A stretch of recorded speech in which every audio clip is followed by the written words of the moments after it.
Seth Trimble's surgery is in the books, and it sounds like all went well, but the show must go on. Time to get ready for Radford.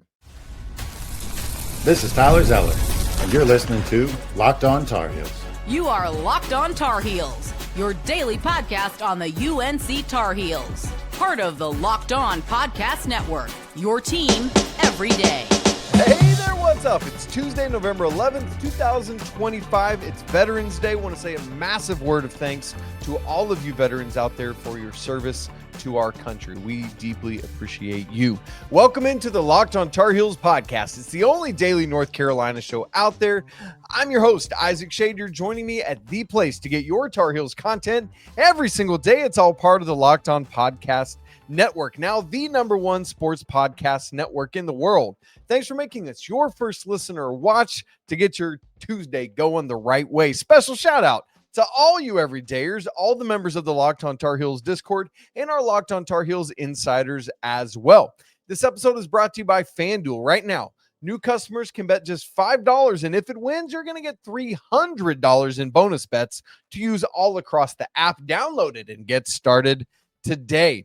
Sad news, Seth Trimble is out for an extended period of time, but Carolina does have some winnable games before they get back to the meat of the non-con schedule. What are they going to be able to figure out in the meantime? We'll have our what to watch for ahead of tonight's Radford game. We'll get to know Radford, and oh, by the way, field hockey, man, those ladies just keep on rolling. They're the #1 overall team in the NCAA tournament bracket. We'll get you ready for that. Poll update: North Carolina, after beating Kansas, moves from number 25 in the nation up to number 18. Good stuff there. Just got to keep winning games. Caleb Wilson named ACC co-player and co-rookie of the week. Really, really cool stuff shared with Virginia Tech freshman Nicholas Abdalas. Great stuff by Caleb. Expected, but I guess we don't always get what we expect with those, so that's good news. Let's get right to getting ready for today's show. Seth Trimble had his surgery on Monday afternoon. That's really good. You know, the initial report Sunday was Seth's going to have surgery sometime this week. And it's like, oh my goodness, the longer that's delayed, the longer the healing takes to begin, right? So thankfully, literally the next day, Seth is able to have surgery and he can immediately begin healing. I mean, his body can begin healing. There's nothing really he can do yet because he's just got to sit and wait for that to go. But man, just great. You just never know with surgery, right? Like you expect everything to go well because the medical professionals are very, very good at what they do, but you just never know. So praise God for that. And it does sound like the news is 6 to 8 weeks of recovery time. Obviously, different people's bodies react differently. It could go super quick, like Kevin Rowan Gardner from Rookie of the Year, right? And it could be quick. It could take longer. You know, we got to be prepared for all those realities. But the expected window of recovery is 6 to 8 weeks, and then we'll see how quickly Seth can get back up to speed after that and get his left arm healthy again. Again, thank goodness it is not his shooting hand. That helps a lot. So 6 weeks from the day of the surgery is December 22nd. That's the short end. That night, Carolina hosts East Carolina in the final non-con game of the season. So like on the short end of that 6 weeks, you're missing the entire bulk of non-conference play other than ECU. And I don't even know if you play in that game, if we're being honest. So what that means then is Seth, even on the short end of this, is going to miss Mississippi State, Kentucky, Georgetown, and Ohio State. All of those critically important games out the door. I mean, maybe Ohio State, but I'm not even beginning to think about that right now. Then on the long end, 8 weeks from Monday's surgery is January 5th. That means Seth would miss the first 2 ACC games, which is hosting Florida State on December 30th and then going to SMU on Saturday, January 3rd. The next game after that is Saturday, January 10th, when Carolina hosts Wake Forest. So on the long end of this, you might kind of look at that third ACC game when Wake Forest comes to the Smith Center. So that's kind of the timeline we're looking at. Essentially, expect Seth to miss non-con play and maybe the beginning of ACC play. Obviously, there is no like linear journey to healing in those things. So we just got to keep up to date on it, and we'll see where we're at. So that's the logistics of it. Again, it sounds like everything went well, and that's great, and that's good. But right now, some of the critical things you got to consider are, like, I'm curious to see how quickly is Seth, like, is Seth sitting on the bench tonight? Is it that quick of a turnaround, or are we waiting for Friday night with NC Central? I expect one of those two things will be the reality. In the meantime, yes, Seth can continue to lead and will do so, and that's going to be great, but you need on the court stuff. And I'm really curious to see who takes on that mantle. And that starts tonight at Radford. Is that Kyan Evans, right? Like I said it on our kind of emergency breaking live podcast on Sunday night, I guess I should say. Like, who is it that's now going to rally everyone together after a foul before free throws? I'm watching for that to be Kyan Evans. I think, given Caleb Wilson's best player on the team status and his gregarious personality, I wouldn't be shocked to see him offer some leadership. So just watch for that tonight. I'm not including it in the what to watch for, but it's something to keep an eye on. Who steps up in leadership? Another thing I didn't think about in our emergency show, that from a basketball standpoint, last year, for the majority of the season, Seth Trimble was Carolina's leading rebounder by average. Van Allen Lubin clipped him just at the end of the year, but it was close. Friday against Kansas, who was Carolina's leading rebounder? It was Seth Trimble. And so with everything else that we've thought about, the defense, the athleticism, the ability to get to the hole on offense, to draw fouls, to hit your free throws at a high clip, one of the things I neglected to mention was Seth's rebounding prowess. And on a team where it's not like an Armando Bacot in your Henri Veesaar role, I do think that Caleb Wilson is ultimately going to be this team's leading rebounder. But you were already seeing one of the great things that Carolina had done on the glass early was that it's an all hands on deck approach. And when a guard who is as capable a rebounder as Seth Trimble is out, that's going to be a loss. So keep that in mind as well. And here's where things are at for Carolina. Let's just big picture this thing as you think about Seth being out. You get past the Kansas game, thank goodness. And now, leading up to Thanksgiving week, you've got a stretch of 3 essentially bye games to figure out what you're going to do, to try new lineup combinations, to see how personnel groups are going to work together. Because you weren't testing those out like preseason. Coach Davis would never have been like, what if Seth gets hurt? What kind of lineups are we going with? Like, no, of course not. But now you have some margin between Kansas and playing St. Bonaventure in the first game of the Fort Myers tip-off to figure out what you got. Those 3 games are Radford tonight. They're 150th at Ken Palm. North Carolina Central on Friday night. They're 346th at Ken Palm, so kind of akin to Central Arkansas. And then Navy next week, who is 184th at Ken Palm. So again, very winnable games. And even the St. Bonaventure game to start off Fort Myers, they're much better than those 3 teams, but they're still around 100 in the analytics metrics. So potentially even 4 games to really, you don't want to mess around, you don't want to get knocked off, but an opportunity to figure out who are we for the next 6 to 8 weeks without Seth Trimble. A great opportunity to answer that question. But also, hopefully what you're looking at in these games is not only that, but an opportunity to not have to play Henri Veesaar 37 minutes like he did the other night, to not have to play Caleb Wilson all that much, to save some of their legs. My hope is that you're able to play those guys 20 to 25 minutes, really get some good time for the likes of Derek Dixon, for Jonathan Powell, for Zayden High, Jaden Young, Isaiah Dennis, James Brown. Like, get those guys legitimate minutes in these next couple games to see who you can trust, to see who you've got something with. And most importantly, out of all of that, all the more, like, I had actually written this note in my show notes even before Seth's injury occurred. So all the more true now, get LUKA BOGAVAC truly worked into the mix of this team. And now you have to. You got no options. this was already the time to get LUKA truly integrated into the 25-26 North Carolina Tar Heels. Now it's a must. And so I can't wait to see how that plays out tonight. And why is all of that I'm saying? So that by the time you hit Michigan State, the next game being at Kentucky, the next game being hosting Georgetown, you know what you've got. Because right now, one of the things you know that you don't got is Seth Trimble. So who are we without Seth? Need to figure that out over the course of the next 4 games. Because that Michigan State, Kentucky, Georgetown, boom, boom, boom, is probably the most important 3-game stretch of the entire schedule. And I mean that non-con and ACC. That's what we're talking about. And that starts tonight with Radford. So what should we be watching for? I'm so glad you asked me that question. We're going to talk about that next in our What to Watch For, coming up in just a second.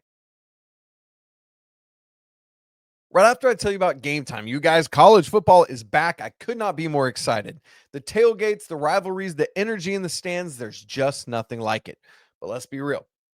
Actually getting tickets to these can feel more like a battle than the game itself. There's endless queues, hidden fees, prices jumping on you at checkout, and that's why you got to use Game Time, the app that gives the advantage back to you, the fans. It's the easiest way to score last-minute tickets at the best prices with no surprise fees. What you see is what you pay, and it's honestly easier, it's faster, it's cheaper, and less stressful than any way I've bought tickets. And I love that you can find views from your seat right there in the app. You can go to tonight's game tickets on Game Time for $12.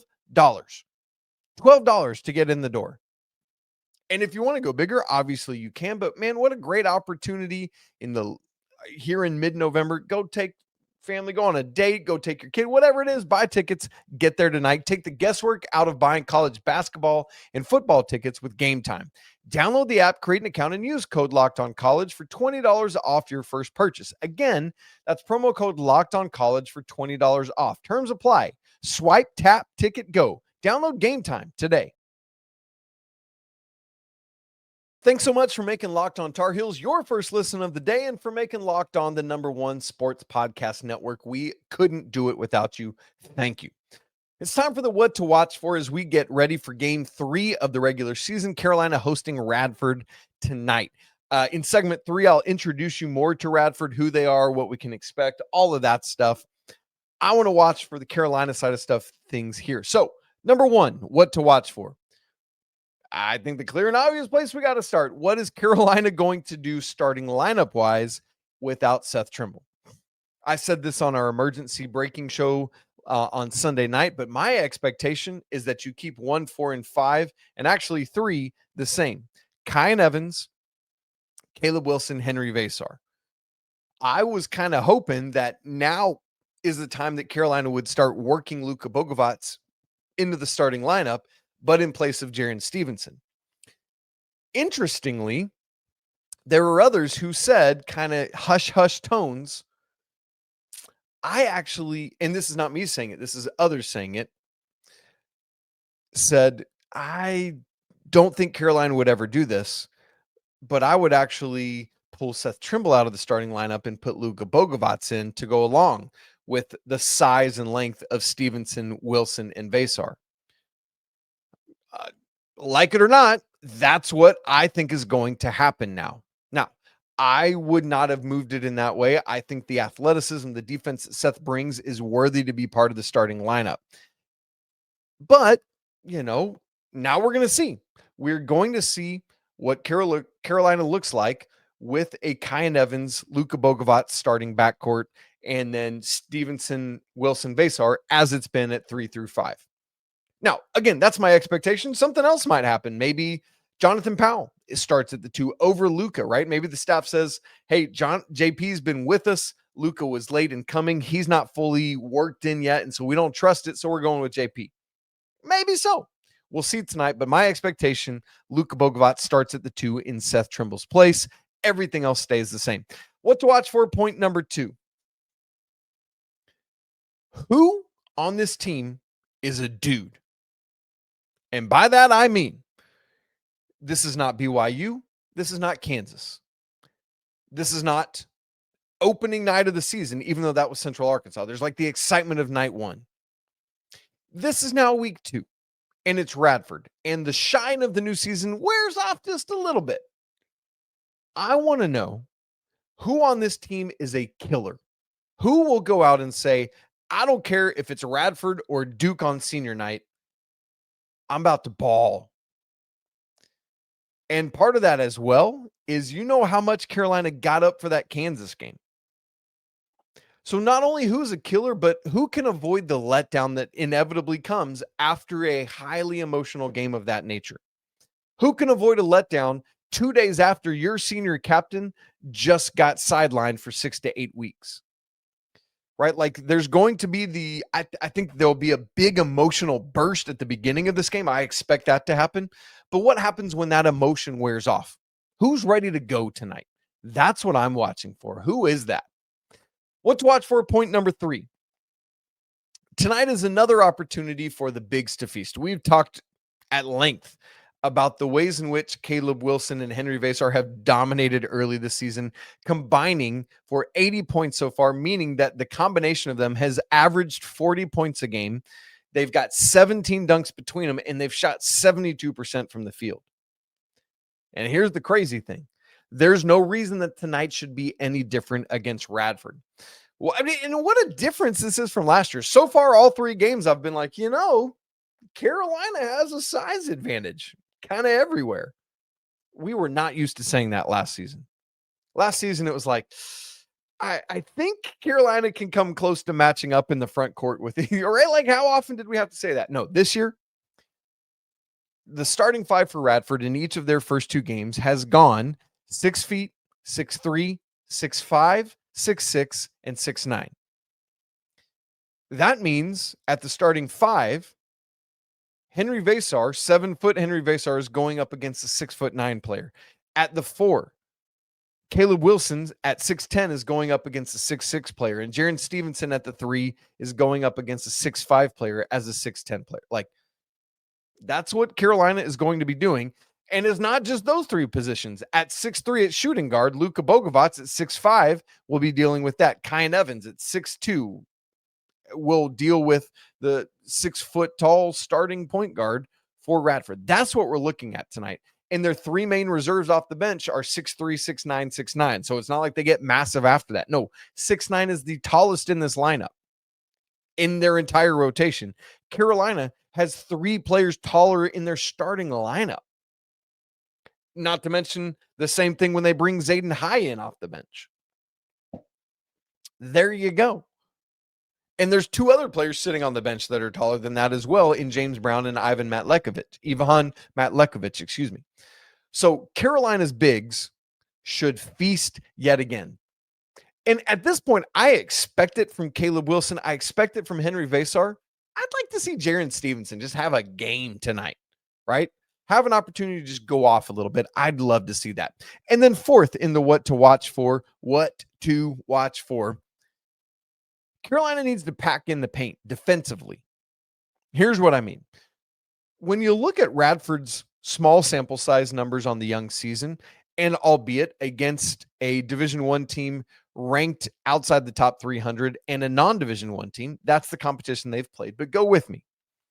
Radford right now is 6th in the nation. 6th in the nation in 2-point field goal percentage at 72.4%.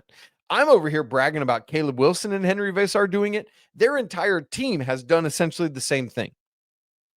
Again, remember the competition.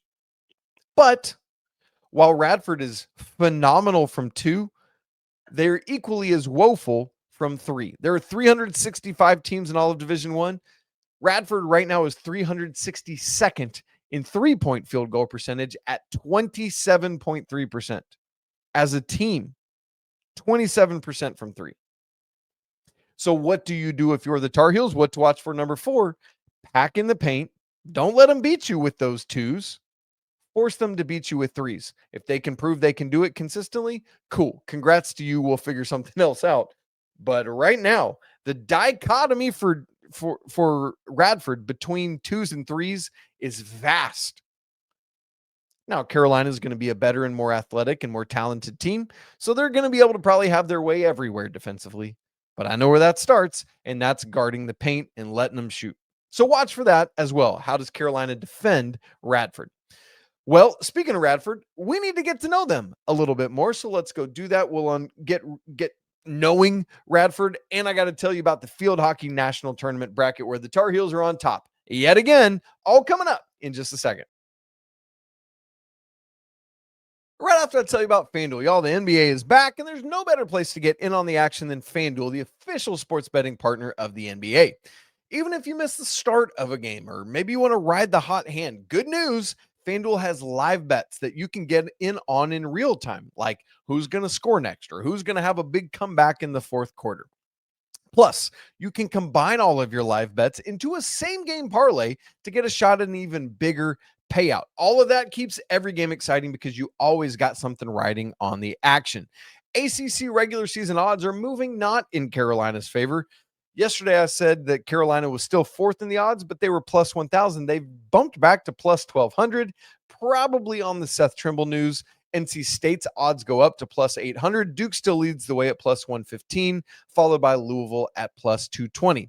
Right now, FanDuel is giving new customers like you $300 in bonus bets when your first $5 bet wins. So go ahead, move on over to FanDuel.com to sign up and play your game with FanDuel, the official sports betting partner of the NBA.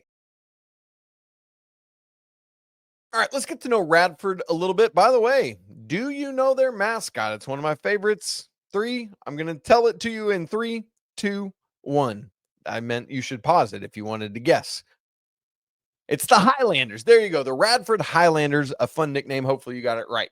The game is tonight, November 11th. Again, remember, Veterans Day. It's at the Smith Center, 7 p.m. Eastern. The game will be on ACC Network. Obviously, you can listen to Jones, and I think it's Tyler Zeller on the call every game up until the Fort Myers. Tyler Hansbrough's doing both Fort Myers games, and Tyler Zeller's on the call with Jones tonight. That's right. I'm remembering that now from last time Tyler Zeller was on, I guess I should specify.